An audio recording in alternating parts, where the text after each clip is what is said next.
তুমি কি জানো তোমার আশেপাশের সাধারণ একটা গাছ অ্যালোভেরা আসলে এক প্রাকৃতিক ঔষধের ভাণ্ডার। এই গাছের পাতার ভেতরের জেল ত্বকের জন্য দারুণ উপকারী।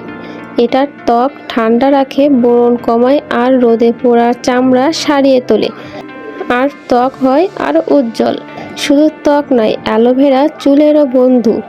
এটা চুলের রুক্ষতা দূর করে, খুশকি কমায় আর চুলকে করে উজ্জ্বল ও মসৃণ। জানো কি, অ্যালোভেরা জেল পান করলে শরীরের ভেতরের টক্সিন বের হয়, হজম শক্তি বাড়ে। এছাড়াও এটি প্রাকৃতিকভাবে রক্তের চিনি নিয়ন্ত্রণে সাহায্য করে। একে বলে প্রাকৃতিক চিকিৎসক। তাই মনে রেখো, ঘরে যদি একটা অ্যালোভেরা গাছ থাকে, তার মানে তোমার ঘরেই আছে এক ছোট প্রাকৃতিক হাসপাতাল। এমন আরও গাছের উপকারিতা জানতে লাইক, শেয়ার আর সাবস্ক্রাইব করো।